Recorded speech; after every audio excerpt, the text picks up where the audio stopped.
proceed to a full time. I've seen with other players that they'd much rather go that route than potentially through Q school, but 3 on a pinhead.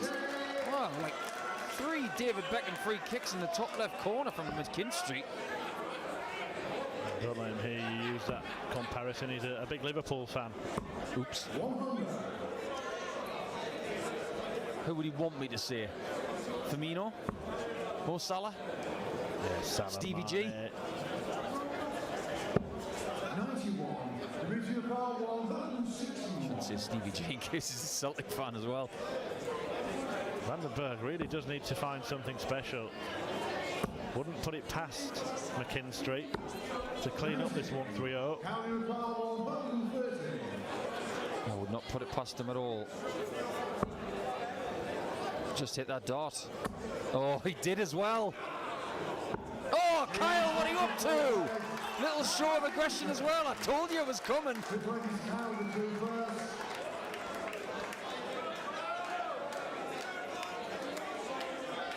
Well, every picture tells a story, and you just caught both players there reacting to that after the unleashing of aggression. McKinstry calming himself back down, the right thing to do. Dimitri van den Bergh head down, and he knows that he's facing a real struggle to get some kind of foothold in this match. He's got the same sort of build as Barry McGuigan, and he's punching like him too. Wonderful 130 out. 57.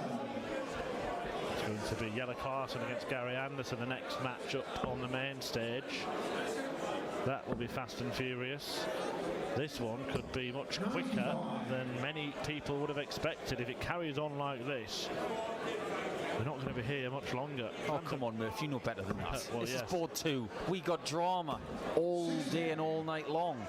People can go 7-0 up on this board and still make it look very, very difficult to win a match. Well, we saw one Northern Irishman come back from 7-1 down in Daryl Gurney this afternoon, beating Willie O'Connor in a last leg decider.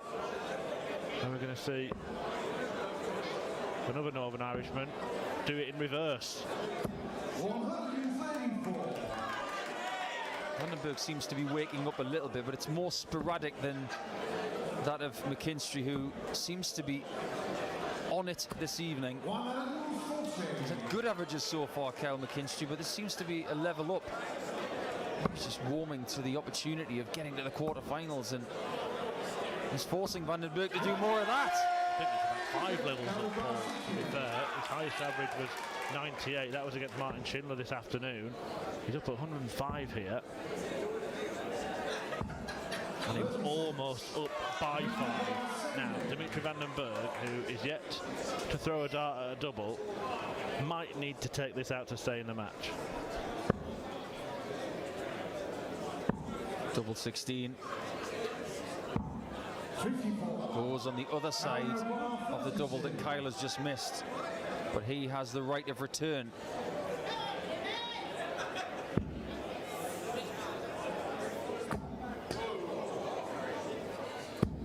An unfortunate bounce out. Maybe that just distracted him a little bit, and he should have been 5-0 up. He's giving a lifeline. He's giving a lifeboat to Van den Bergh. The trademark deep breath from Dimitri before he takes the double.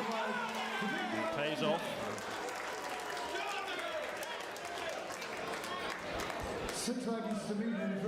Very deliberate in taking the dart out of the board. You can see that he's boiling up under that skin of his, and keeps his emotions in check so much. I said that my opinion of Dimitri is that sometimes he needs to let it go a little bit more and just vent. 92. And he's the master. He's the one who's in the last 16 of the UK Open.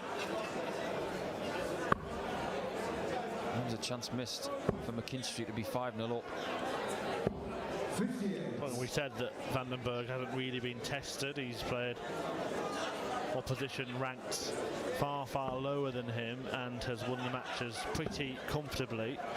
But you can only beat what's put in front of you. I just do wonder if Van den Bergh is not quite aware of the calibre of opponent he was facing, because they won't have run into each other. Yeah, entirely possible, because Kyle's only been playing a moderate amount of PDC darts for maybe a year now, whereas some of the BDO stalwarts of Belgium might know a little bit more about Kyle. Someone like Mario van der Bogara, maybe, who is one of the top BDO players in the country of Belgium. Irish darts and Northern Irish darts is in such a wonderful place that it's no shock to find another talent from that part of the island of Ireland. And always one that seems to come from nowhere and have a deep, deep run at the UK Open, and it could be Kyle McKinstry, but van den Bergh having, well, been handed the way back into the match. He's looking likely to double his leg tally here. More scores of 60 coming in now from McKinstry, just on the wrong side of the wire. And van den Bergh has got a little bit of breathing space for possibly the first time. He will return, but if you're going to miss that double 18, you want to be on the outside, really. Yeah, there are a few players that really fancy that double 18, but it does become a little sticky when you go inside. Van den Bergh with a decision to make here. Can he nail the double 9, or is he going to split? He does split. He's already nailed double 8 once. He did it again. Showing a little bit more motion there, and I think that's a sign that maybe he just wants to vent a little bit more. He knows his game better than anybody. He's of course mentored by his father, who was a fine player himself. He spent a lot of time with the Hybrex boys over the years. He knows all about venting emotion from captain of Belgium, Kim Hybrex. Kyle McKinstry raced out of the blocks here, winning the first 4 legs, checkouts of 96 and 130 to bookend that run, and he was averaging well into 3 figures. But he has kind of regressed to the mean, and Dimitri van den Bergh is taking advantage. You've got to understand that if you can ride the adrenaline wave at the start of a match and get yourself a big lead, at some point the adrenaline is going to dissipate a little bit. And you have to play with a more calm mindset and a heartbeat that's probably more like 100 as opposed to 135. That's better from Kyle. Can go forgotten. You mentioned it yesterday, Paul, when we had Dimitri here on stage 2. He is actually a winning machine at Minehead, isn't he? A 2-time World Youth Champion here. Yeah, on the main stage too, and both of those finals he averaged over 100. Loves Minehead, and who's to say that if he was to get through this match that he couldn't go on and win the title tomorrow? But he's got a huge task in front of him to start with. Can he take out the finish that Kyle took out a few legs ago? But he could. But he hasn't. McKinstry has the opportunity to supersede that checkout and add another big finish to his Roll of Honour. Kyle. Oh, fantastic effort. And that would have hurt Dimitri's chances massively. But it's a scare for Dimitri. It's now double 16. Another. Kyle's dodged one himself, and now he can go 5-2 up. This is just for a hold of throw. Wasn't comfortable going to the hockey there. Sensibly comes back and tries once more, and all it takes is one dart to get himself to the halfway point.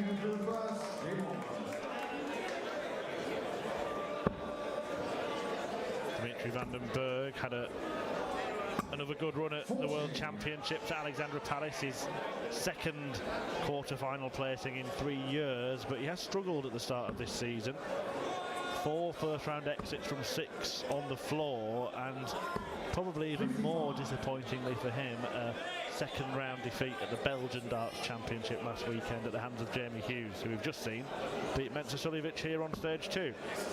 Yeah, Dimitri didn't really play well in that match. It's puzzling, really, that his floor form isn't really at the same sort of level as his stage form. It's one of the modern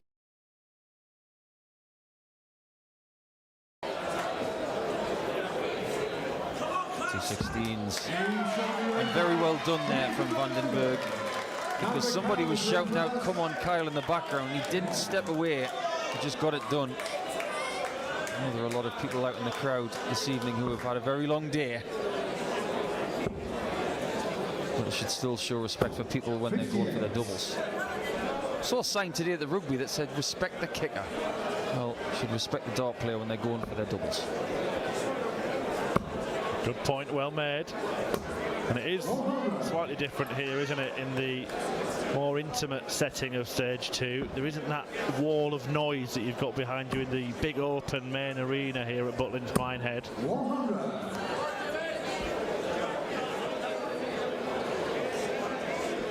So that would be a nice change to a darts venue, wouldn't it, if they put it in the middle of the arena and it was a 360-degree view.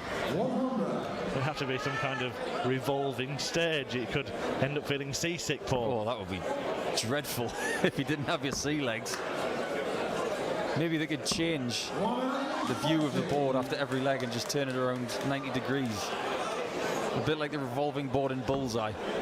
Well, you put that to Mr. Herm, Paul, and we'll see what he comes back with. I think he's a bit busy this week. 93.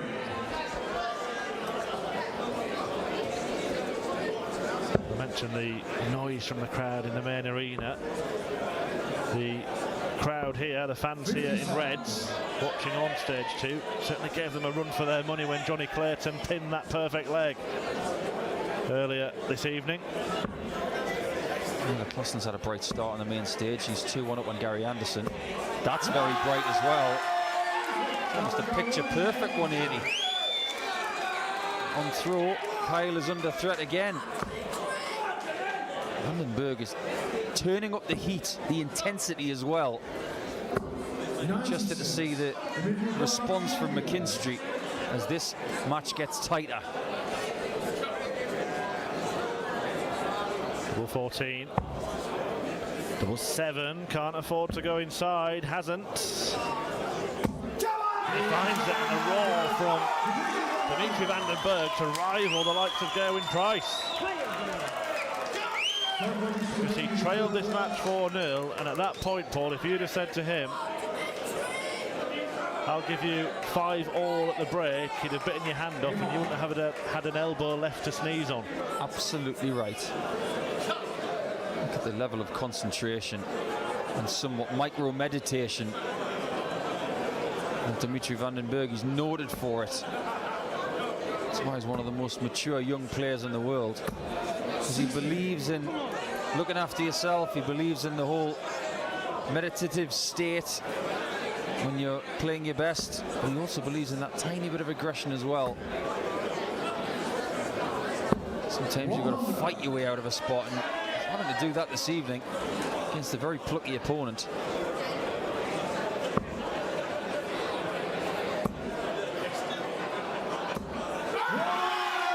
He's now wrapped up 4 180s. Well, Murph, you asked me the question about the break being a good time for someone and a bad time for the other.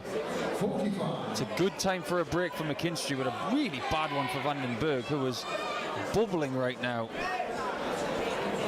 Is there a way to navigate that? Would you suggest to one player to go away, have a word with themselves, calm themselves down, and the other to perhaps stay on the stage and try and keep the momentum going? Potentially.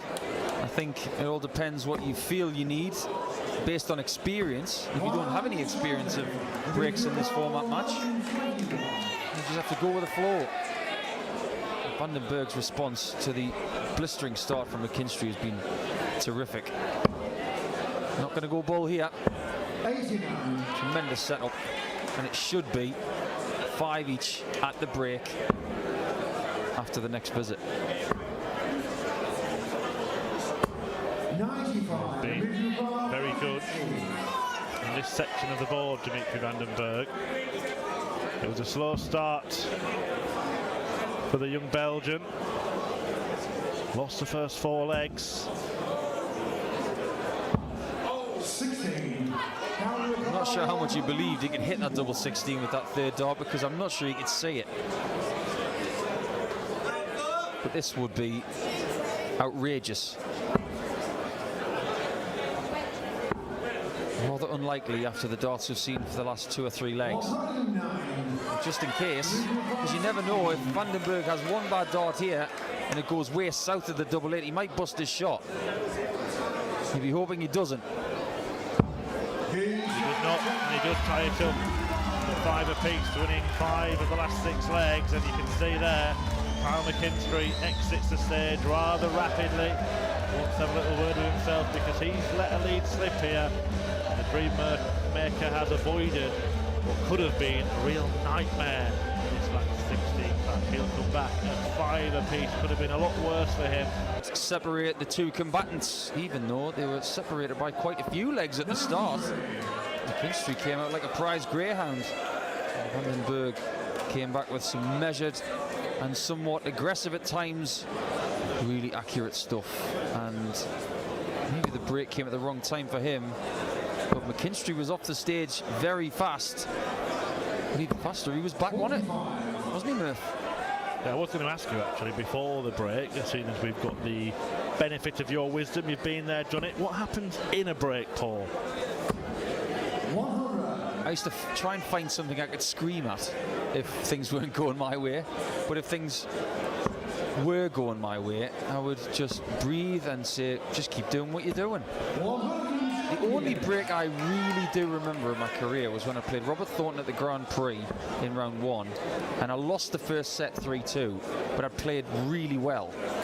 And me and Robert, and I wasn't the kind of guy to speak to my opponent in the break anyway, but Robert said, that was a good set, wasn't it? And I said, yeah, hopefully we'll have 2 more of them. Yeah, I think that's kind of what I was getting at, is a bit of communication between the players. Most of them try and avoid each other.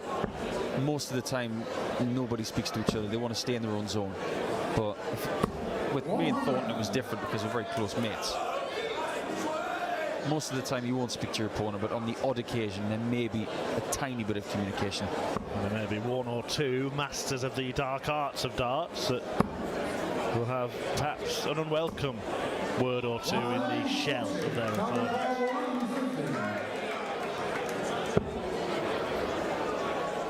I was looking at the 19s there. I like that shot. 86. Someone who knows the dartboard. Constantly using that 60, using the other segments to their full potential. Van den Bergh has had this hit against him in this match. Double 5. Decided to go out of rhythm and have a fresh look. Oh no, you didn't want to do that. Well, that is quite remarkable. Tried to compose himself, but he had the opposite effects there. Dimitri Van den Bergh managing to bust 130. Hasn't paid the price, but in a roundabout way he might end up paying the price, because instead of going back for a double, he's going for this big 3-figure combination once again. Well, he knows where the 60 is. Will he get a shot? The answer is no, and no shot from there. It's just his own fault, unfortunately. Just a bad dot at double 5. Wow. Double 8 for McKinstry. Well, he's going to need a key to get past this padlock double 8. He might be throwing this one from the main arena. Can he find the combination? The error code has come up. No entry for Kyle McKinstry, and Van den Bergh might be let off the hook here. Another. No, he's changed tacts because he fancied a dart at double 18. Hasn't found that either. Van den Bergh has had 9 darts from 130 to get this leg. It's almost like he doesn't want to lead this contest. Yeah, he finds it with dart 5. McKinstry finally gets the lead back. 9 darts from 130, and only 2 of them at doubles. You would think those 2 shots would be right at the end, but one of them was in the middle. Yeah, remarkable stuff. Happens from time to time, but to be honest, out of all the players to do that, Dimitri's one of the men that I would at least expect, because he does take a step back to compose himself and make sure that he is ready to throw at a different target properly. I used to pride myself on the fact that I've never had a comical bust in my career, and then little over a year ago, I had a somewhat nightmare shot when I bust 31 with one dart. I hit a double 15. The dart slipped out of my hand. Quite embarrassed when I hit that shot, if I'm honest. 100. That might just get Dimitri van den Bergh feeling a little bit flat again, because he did start the match in a sort of flat way, lifted himself since then, and he needs something to do it again. Maybe that's it. Yeah, he doesn't want to play like a flat white, he wants to play like an espresso. I'm so tempted there to do the Paul Hinks latte impression, but look it up on social media. If you don't know that one, find it. It's very good. Next time. I think you can work it out if you hear him call a 180 anyway. Will he be calling game shots when McKinstry comes to the board looking at 167? Plenty big shots on this stage in the last couple of days. This one is possible. Just didn't scare it enough. You see what he's trying to do. He's trying to squeeze every little bit of talent and rhythm he's got out of his throw. It's very relaxed. Looks ready to win for me, McKinstry, but it's going to be tight. This is about as aggressive as I've ever seen Dimitri van den Bergh. He knows he's got a real opportunity at this tournament, and he's determined to take it. Yeah, you don't get routes to the quarterfinal of the UK Open like he's had. He's had, with all respect to his opponents, somewhat easier opponents than others, and he wants this opportunity to bear fruit. But he's going to have to do it the hard way. This has been a very, very attritional contest with quality at certain points. World number 3, Gerwyn Price. World number 1, Michael van Gerwen, already in the draw for the quarterfinals. Johnny Clayton, the 9-dart hero here on stage 2, joins them. And Jamie Hughes, of course, is there as well. There'll be one of this pair, either Gary Anderson or Jelle Klaassen. This is 6 apiece. That one on the main stage is 5 apiece. I had a feeling that was going to be close, you know. It will be all the way to the end, I feel. It's nail-biting stuff on both boards right now. And you couldn't fit a fingernail between them. Or between them. Get those together. Maybe he is a magician. Looking for the 96 to leave tops. 58. Still trying to figure out how he put that dart in. Well, he has racked up 6 maximums now in this match, Dimitri van den Bergh. He does have these spells of putting those darts so close together. 180, 140 to leave 64, and McKinstry is under pressure all of a sudden after having a huge lead in this leg. Left side of tops. 58.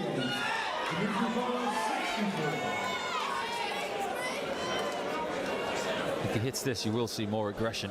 Yeah. I think you're going to see it pretty much to the end here. He's prepared to empty the tank of energy to get himself to the quarters. The perfect kind of checkout for van den Bergh. He loves this section of the board. 48. He's whistled past the wire and inside. And McKinstry has the chance just to hang on to the advantage in this match. He's led, all been level all the way through. I do like it when players show a little bit of aggression in more ways than one as well, because not only did Kyle McKinstry celebrate that double 10, he cranked that dart out of the board like he was angry at it. You've got to be careful doing that sometimes. Didn't Darren Webster slap the dart out of the board, which meant it was a bit of a foul dart? I think the VAR replay showed that the ball had fallen out of the board before Darren Webster collected it, but he did it so quickly that he pretended it was in. But you want to go down that route, do you? VAR or DAR? Or DRA, perhaps. I don't want to go down that route. Been there, done that. paid for the t-shirt. And that was on a Pro Tour match against Michael van Gerwen, who was insistent that there was foul play from the Demolition Man. Excellent play from DVDB.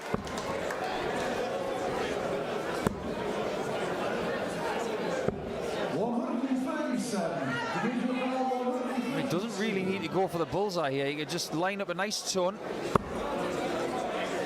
He go 18s if he wishes to line up tops.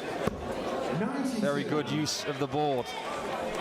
Yeah, two sensible decisions in that visit from van den Bergh. First of all, not getting drawn into producing a showboating shot, and then having blocked part of the treble 20 bed, he went to an open one and then ended up on a double. Another hold. And there is a pattern occurring here. And I'm not talking about his dart shirt. Holds of throw are starting to be regular. If McKinstry holds from here, he wins. Simple as that. It's van den Bergh who needs the break. Reminder, Rob Cross, who came through that thriller against Michael Smith on the main stage this afternoon, up against Stephen Bunting, who himself dodged a bullet against Vincent van der Voort here on stage 2 last night. No pun intended. It was very much intended, Paul, you know that. Well, when it comes to you, it's definitely intended. Yeah, some match with Michael Smith.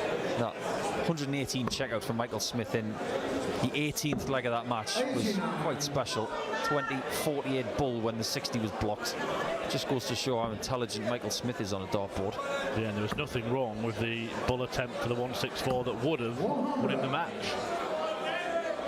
Yeah, it was perfect line for the bull, but 3 or 4 millimeters short, and he only got the 25.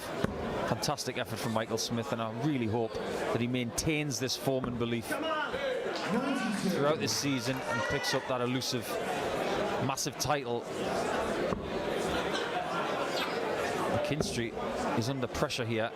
The trebles seem to be drying up a little bit, and van den Bergh is ready to strike. He celebrated a score rather vocally there, Dimitri, of just 92. Knows how much he's up for this, but he's followed it with a 140, and he is striking. This could be Dimitri van den Bergh making his move. Been a long old couple of days for McKinstry. He's the one who's played 5 matches to this point. Been a long day for both players today. How much energy does McKinstry have left in the tank? Van den Bergh, 1 dart to break the throw. The only break he requires. And he's got it. Big moment, and he knows it. Dimitri van den Bergh, for the first time, leads this darts match as McKinstry run his race, his 6th match of this tournament. Just to put that into context, if Dimitri van den Bergh plays 6 matches in this tournament, then it'll be at least the runner-up. We have to confirm as well that whoever makes the final will make the Grand Slam of darts in November. Something that people tend to forget, really, but it's a very hard tournament to get into, which is now a ranked event. It'll make a big difference to your world ranking if you get into that one. Not that many people are actually in that event so far.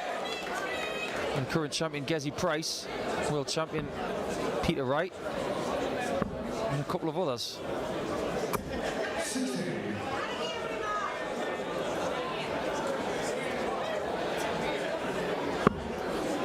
Would it be the world youth champion Luke Humphries, one of the other names? I believe so, and Adam Gavlas as well.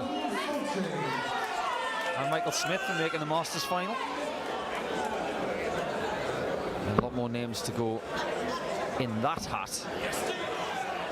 Who will be in the hat tonight for the quarter-final draw?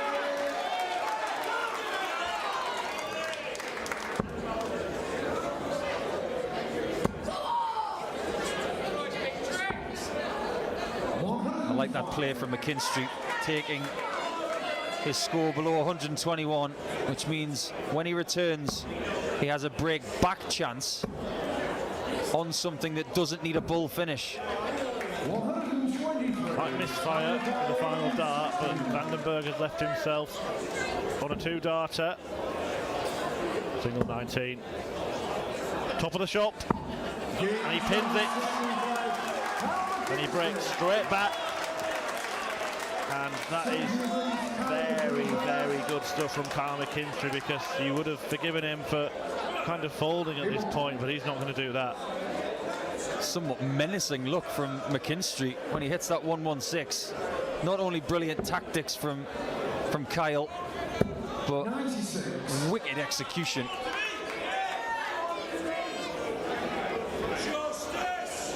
Bergh, having led the match for the first time, has surrendered that lead straight away, but he's determined to get it straight back.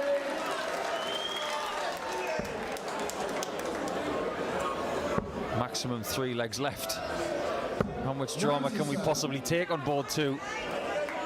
We've OD'd on drama over the course of the last 2 days.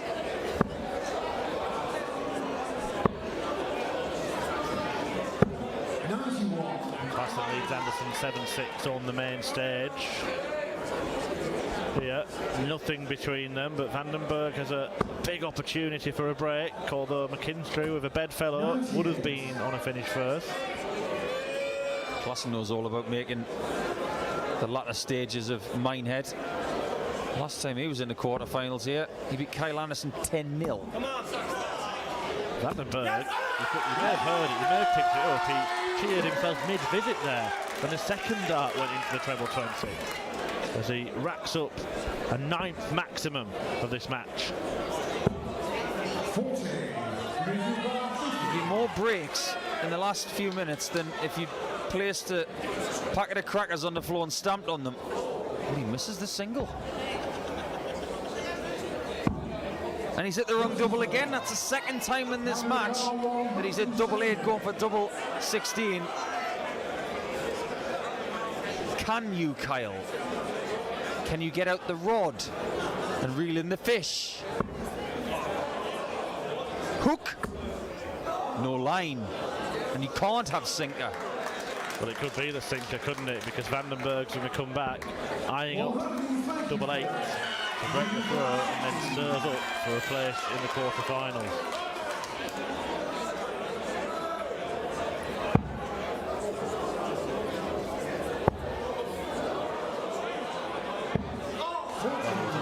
Never looked settled after the first dart missed.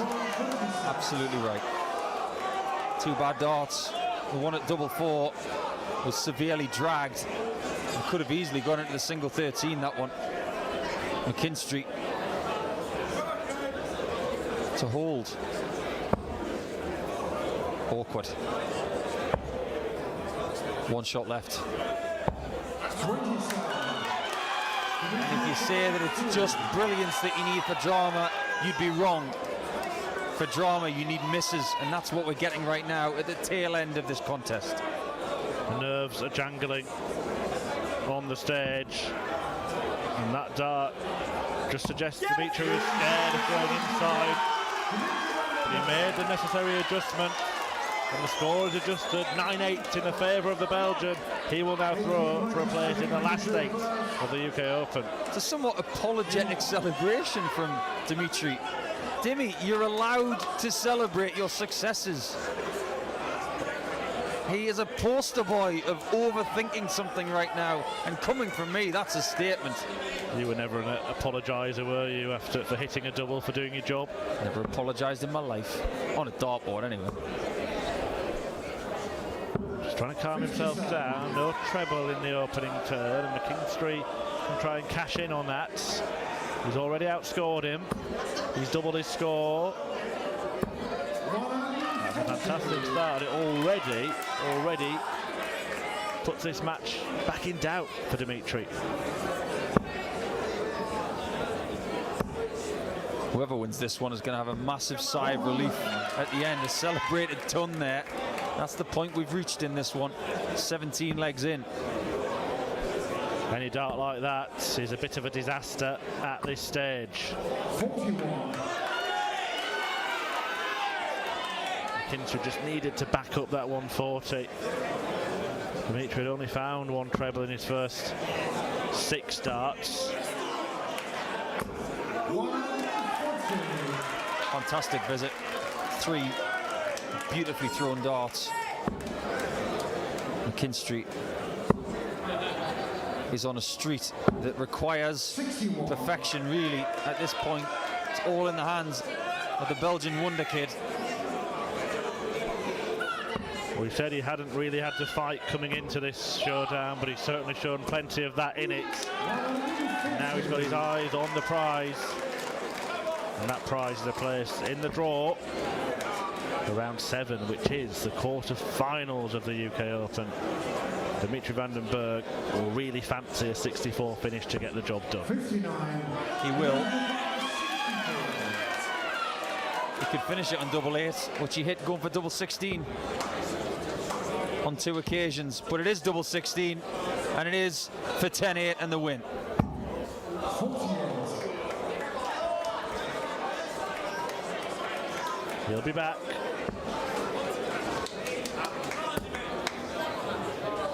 To make sure that he will be back tomorrow. Credit to Carl McKinstry, who has won 5 matches here at the UK Open, more than anybody else at this stage.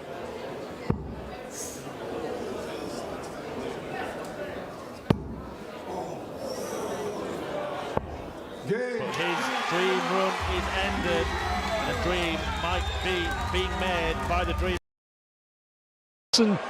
Will have the darts.